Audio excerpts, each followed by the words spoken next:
I finally have a plan for the goats. I've been back and forth on a bunch of different plans, and you know what? That's okay. When you're doing this, there really is no like, here's exactly how you do it. You just go research, you see what other people have done to get ideas, and realistically, you're gonna have to go based off of your land. So I watched a gentleman on YouTube that did a 30 by 60 paddock, and I was like, all right, that's the one. I'm gonna do that. He had a goat house that he built that was split down the middle because again, we have a wether, we have two does and a buck. So the buck is gonna have to be separated from the does until they are ready to breed. So I'm like, okay, this will work perfect. But then I start clearing this paddock over here for the fence line, and I'm like, okay, you know, I only have 100 foot of fence. I only want to do this once. We plan on having more goats.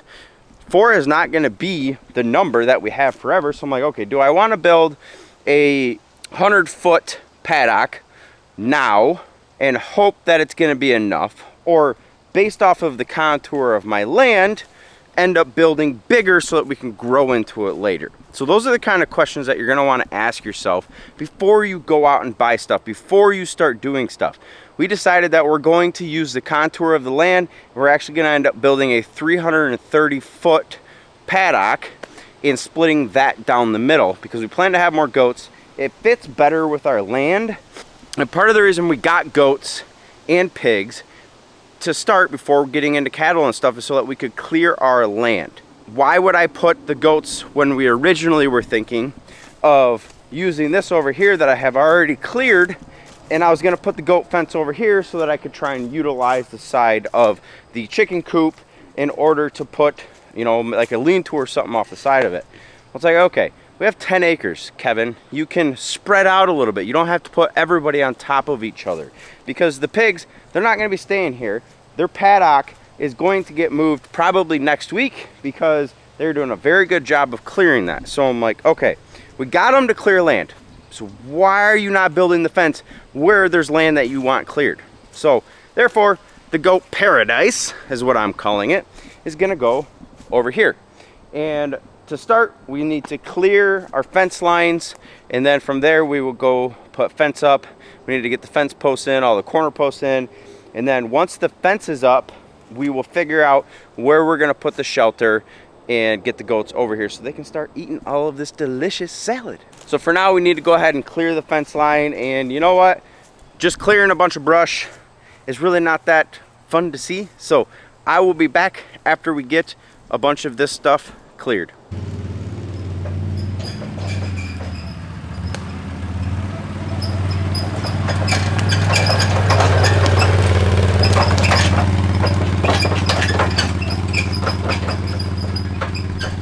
All right, so this is what we got going on.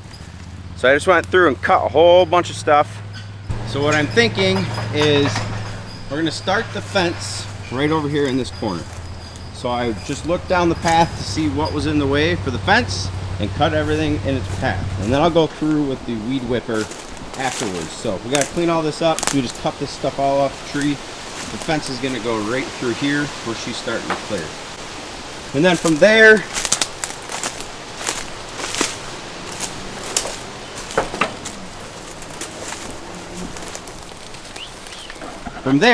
it's gonna go all the way down along this trail.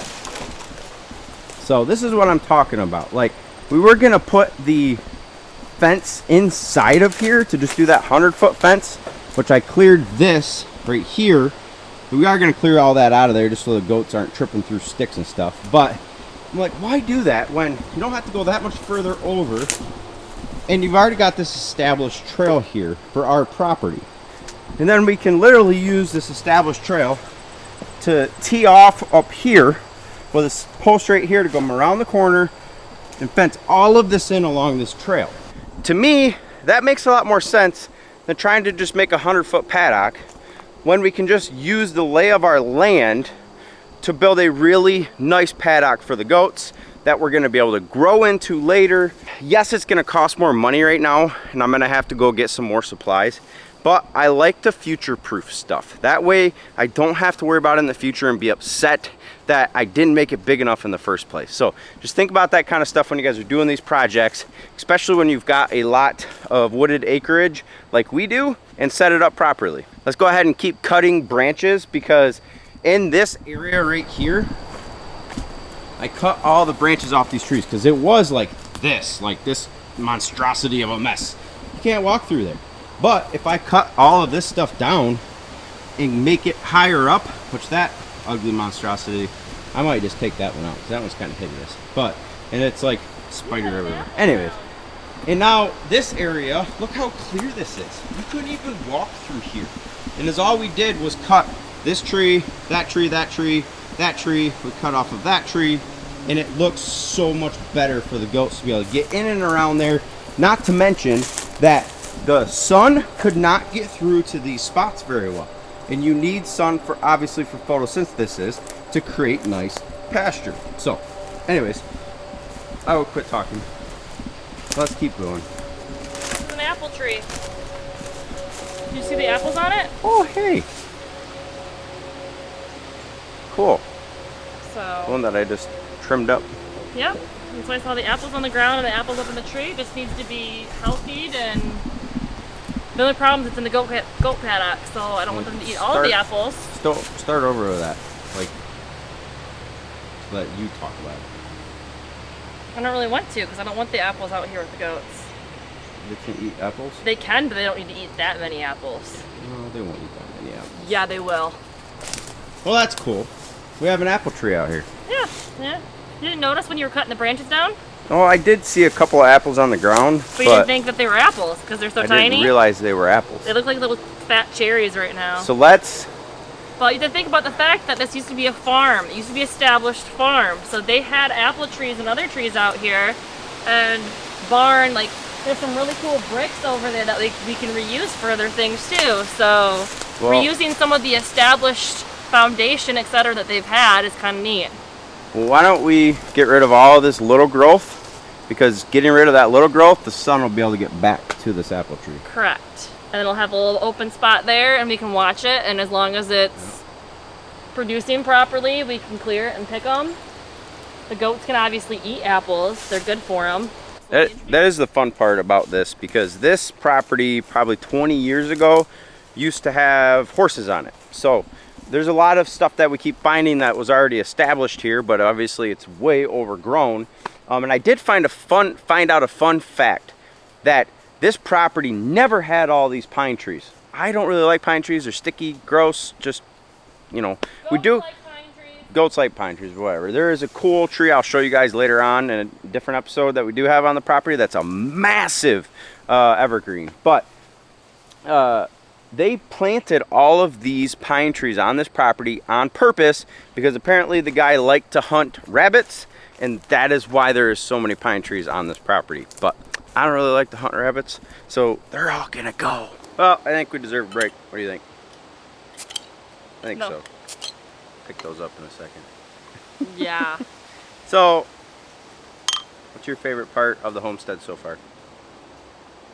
I think it's just the adventure of learning these animals. I think knowing that we selected each of these animals for a purpose. We selected pigs because we wanted to know where our pork came from. We wanted to have a process that was smooth and it helped clear our land for other purposes as well. Chickens, the eggs, we eat the eggs. Eventually we want to have cattle, so the goats will also help clear all this land. The milk that we can get from it, the companionship. Each animal that we've selected has a purpose that improve our lives. Right. No, I would agree. I think my favorite part is all the stuff that I've built. You know, like to know where this property was when we bought it. There was no pole barn, there was no shed, there was no nothing. None of this was clear. None of this was clear. It was completely overgrown. You couldn't even walk back here. And to see in such a short period of time where it's came has been really satisfying to watch. Yeah. You know, if I could do like a time lapse of everything and just watch like, which would be kind of hard to do, but it'd be kind of cool. I know, some of it we didn't Like when the shed was pushed back, we didn't have all that, but we have the journey of you pushing everything back with the tractor and clearing all that crap that was just chilling from the pole barn and the shed. And now you've got pasture grass down, and it's slowly growing. It is slowly growing. It's the weird time of year for it, but you know, and there were so many times that I would stand looking out our back slider.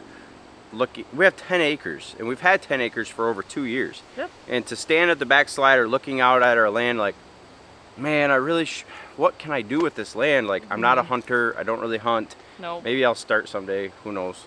I got enough other hobbies right now. Hobbies, yeah. You know, so now that we're actually doing something with the land, and we're going to revitalize the soil with all of the animals and moving the pigs around, moving the goats around, you know, it's a really fun adventure. So, you know, I think for any of you guys that are kind of feeling that same way, where it's like about a house on acreage and I'm not doing anything with it, just start. I mean, it's an adventure. It's a process. You have to enjoy the journey It's not an of doing overnight this. thing either. We bought the house looking at the space next to where the chickens are at as like, this is a great garden space. And it took us 2 years to do something, and we've kind of, it's a little overgrown right now. We were a little overzealous with our watermelon and stuff like that. Didn't think it was going to grow, not very much of a green thumb, and we've got watermelon up the wazoo. So it's kind of uncontrolled right now. Right. We did something, and it's a start, but it's not perfection yet, and none of this is perfect yet, but we know that we're doing the best we can in a sustainable way that's going to produce more in the future for us. Right. We're going to do things right and make it work better for the family and for the animals. And if it's too big of a space now, it will eventually have more animals. So plan for the future. Exactly. You know, and I think in 2024 we'll do stuff differently, but we started the farm this year. It's halfway through. It's a little over halfway through 2023. We started the farm at the beginning of 2023, and the amount of stuff that I have already learned in such a short period of time has been amazing. Yeah. You know, We went from having 6 indoor animals to almost soon to be 45 animals total. 45 animals. 45 animals. So be careful when you just get a couple chickens, Chicken math is because real. chickens are a gateway drug to a farm. Yes. To Homestead. So I'm curious though. You know, what do you guys think of the farm so far? The people that have been following this so far, throw it down in the comment section. I would love to know what you guys think of what we've done. You know, maybe some stuff you would have done differently, or stuff that you like, maybe something that you learned. We would love to, you know, get a conversation going, and you know, we reply to all the comments, so don't worry about that. But we really appreciate you guys being a part of this. So we're gonna clear the rest of this that we've cut. Looks like I've got a couple more trees to cut, but the battery died on the Sawzall, which is why we took a quick break. Yep. And then we're gonna go enjoy Labor Day. Yeah. So cheers to Homestead. Cheers. Cheers to you guys. Cheers. We are on the last load. It's moved really quickly. The kids aren't in this video because the kids are at Grandma and Grandpa's, so we could do this. There's poison ivy out there. I'm allergic to poison ivy. He is not, but somehow I still get it because he brings it in. So, we have to go with the girls soon. Oh, he's gonna be a pain in the ass. This is why we don't have nice things.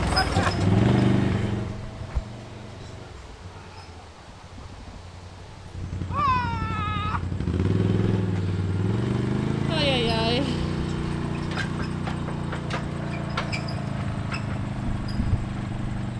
The good news is our water jugs didn't fall off. The brush pile has gotten substantially bigger. I said a lot about it off, but it did.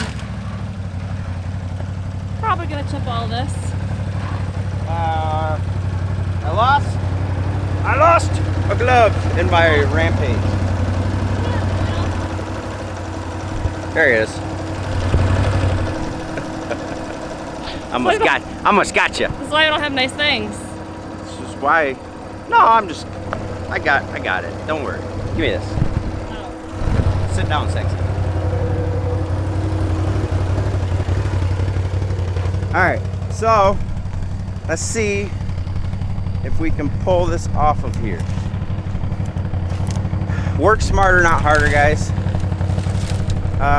We'll see if this one works as good as the other ones have worked. Yeah, you kind of ran through the pile. Well, that'll be fine. So we're gonna set you guys up in our big pile that we're gonna chip or burn. Ready? Hold on.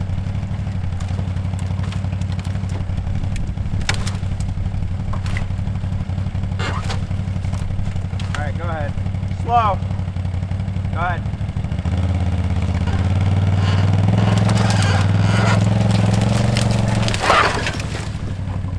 I was stuck. I had to. All right, go ahead.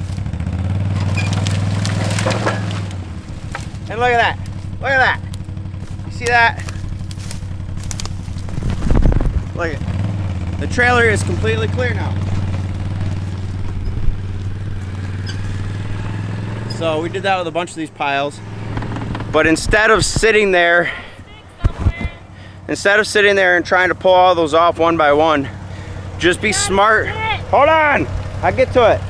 Yeah, it's all wrapped around. Turn the quad off. Instead of sitting there trying to pull off the sticks one by one, put a big one at the bottom, something that can act as a sled, and then stack everything else on top of it. And then when you get to your destination or wherever you're dumping all the stuff, you'll be able to just pull it right off the trailer. So looks like I wrapped a stick in the quad when I ran through that pile. So we got to get that out. What'd I do? You hit a tree. Oops. Just like that. Look at all this room. Movie magic. Ta-da! Couple things we still want to clear up. A few sticks you can hear crunching under our feet that just are not gonna go away right away because there's just a lot of stuff to There is. But for the goats to go through. The goats will go through it. So now we've got it to the point where we can easily put the fence up, and then we got to figure out shelter, which I've got an idea what I want to do. It's gonna be quite the build. So make sure you guys smash that subscribe button so you guys get notified every time we put a video out, because we got a lot more coming, and we appreciate you guys being here. Yeah, take care. So God bless. Let us know if you need anything. Bye. Bye.